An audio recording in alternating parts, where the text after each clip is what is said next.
баъзе бачаҳо таъриф мекунанд ки занаки рӯз луч хоб мекунад. ин барои бачаҳо фатво медоданд ки ҳамон марда гӯё ки ҳамон мардонагиша пора мекунад. боз ҳамхобагиша агар карданӣ бошад, баъди мисол 2 бор ё 3 боре ки ҳамхобагӣ мекунад, аз тарафи рост молидан мегирад, ба тарафи чап ва 3 бор вақте ки мард бо зан ҳамхобагӣ мекунад, хоҳ зан бошад, хоҳ мард бошад, оё мегӯяд метонем ки то рӯза мақсад вақте ки шумо бо танаи ҷанобат хоб мекунед, ҳатман зарари ҷиннӣ дар шумо мерасад. ассалому алайкум бародарон ва хоҳарони азиз, ба таваҷҷӯҳи шумо мерасонем ки шахсоне ки ҳуҷҷатҳояшон тамом шудааст ва мехоҳанд ки ба границаи Қазоқистон гузаранд, пас мо ба шумо тавсия медиҳем. Акаи Аббосро тӯли 6 сол аст ки дар ҳамин соҳа кор ва фаъолият дорад. Шуморо аз наздикии метро Анино гирифта ба границаи Қазоқистон бурда меоранд. роҳгиро ҳамагӣ 8000 рубл аст ва мошинҳояшон мошинҳои замонавӣ аст. ва аз ҳама хубияш дар ин аст ки ин бародарҳо 24 соат кор ва фаъолият мекунанд. ҳар рӯз сафари роҳ ба Қазоқистонро доранд. марҳамат, дар номерҳои рӯи экран буда занг занед. роҳи сафед ба шумо. аллоҳ нигаҳбонатон. саволи дигар омадааст ки бо бадани ҷанобат мо метонем ки то ба рӯз дар ҷойгаи хобмон хоб кунем. яъне агар шаб вақте ки мард бо зан ҳамхобагӣ мекунад, хоҳ зан бошад, хоҳ мард бошад, оё мегӯяд метонем ки то рӯза мақсад дарҳол нахезем, обозӣ накунему, то рӯз мақсад дар ҷойгаи хобмон дар ҳамон ҳолати ҷанобат хоб кунем, саҳар баъд пеш аз намоз хеста обозимо накунем. бародарои азиз ва гиромӣ, агарчанде дар фатво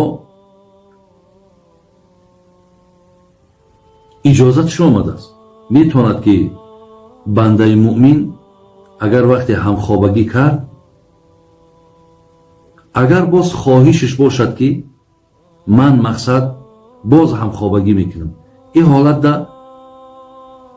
фармон ҳамин аст ки як мустаҳаб куна, яъне як ҳоҷатхона рава, як мустаҳаб кунаву баъди ӯ боз ҳамхобагиша агар карданӣ бошад, баъди мисол 2 бор ё 3 боре ки ҳамхобагӣ мекунад, баъди ӯ метавонад ки обозӣ кунад, яъне бо ҳам як бори обозӣ кардагиш гӯем ӯ аз ҷанобат пок мешавад.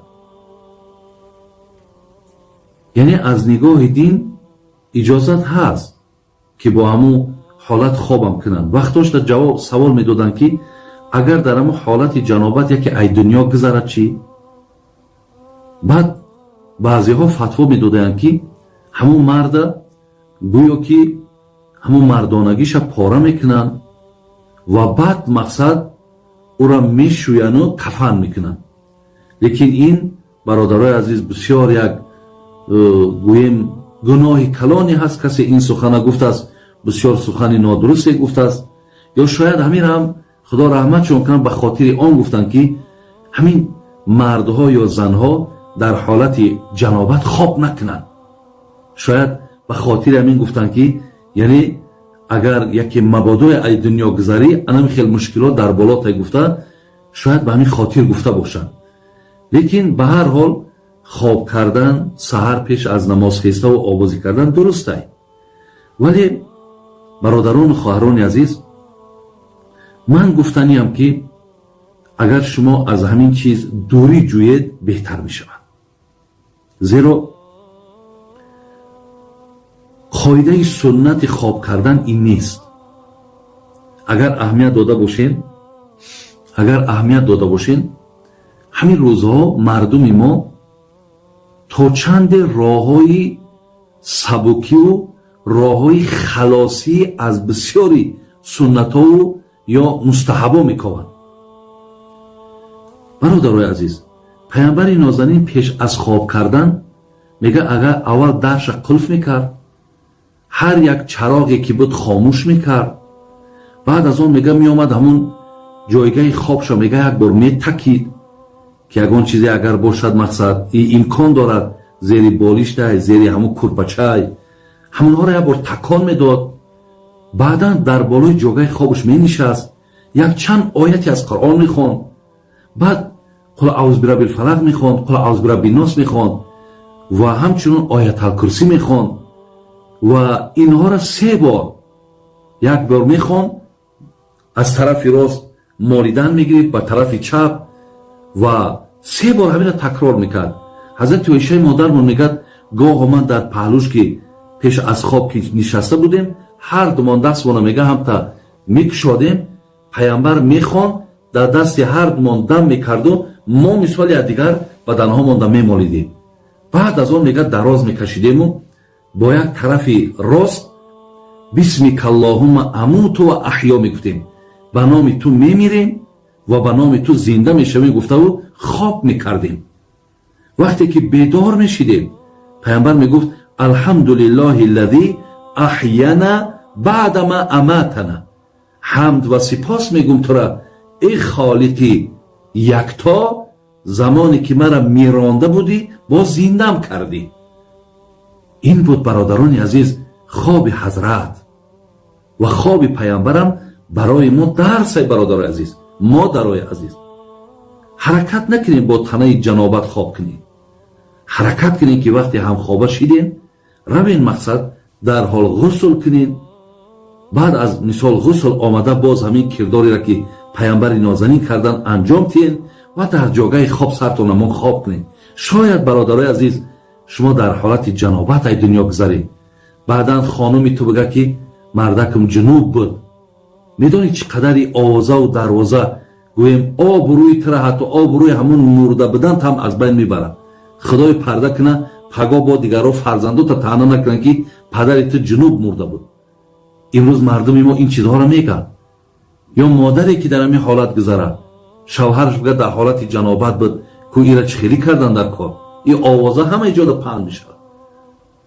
برای همین این خواب امکان دارد همه حالت یک بالای خانه در بالا چپه میشود، همه حالت یگان بیماری ده میزنی. آخه یک کاره که آدم به تنه جنابت، بعد میدونیم برادرای عزیز که به همین خیل حتی آدم در حالت بی‌طهارت باشد جن به او زیان میرساند. برای چی اینهایی را که سنت شده از پیغمبرمان پای به طهارت آیت ها را خواندن؟ به خاطری که جن به شما ضرر نرساند.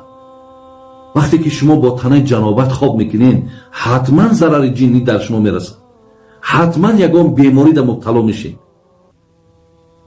یا اینکه آدم وقتی خواب میکنه، آخه باید شما وقتی خواب میکنین پیشتر یک دعا کنین که خدای مهربان آخه یک الله را در خواب بینم، رسول الله را در خواب بینم، اصحابی را در خواب بینم، با تنه جنابت اونها را در خواب دیده میشود، هیچ وقت نمیشود.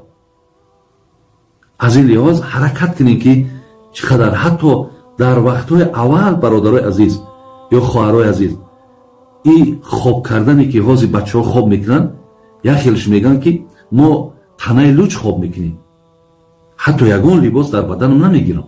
بعضیاش میگن یک تروسی و یک میکه دارم، ولی همین در زنها هم هست لوچ خواب میکنن.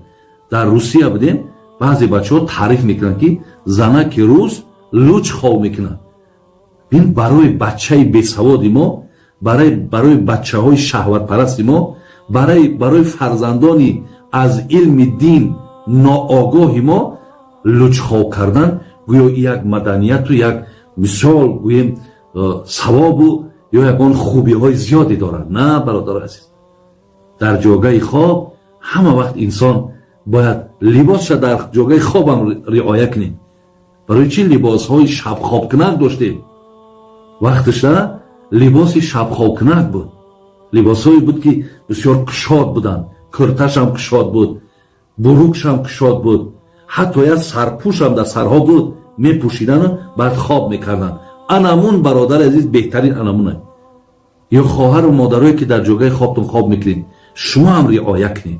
خیلی این دنیا های برادر باز میگم در همون خیلی حالت اگر باز یکان بیماری های یک زمین لرزه های خب یک خبری مثال فوری میشود، اخی تو در حالت یک آماده باشی، تیاری. یک کسم اگر بر بالای سرت آمد و دیدم مقصد رحمت میگه. اینها را برادر عزیز رعایت کنین. با بدنهای جنابت، با بدنهای لوچ شما خوابهای خوب نمیبینید، در شما بسیار زیان و ضرری زیاد پیدا میشه. الهی مهربان حفظ کنند. انشاءالله این جوابی بود برای این برادر است یا خواهری که این سوال برای من دادند.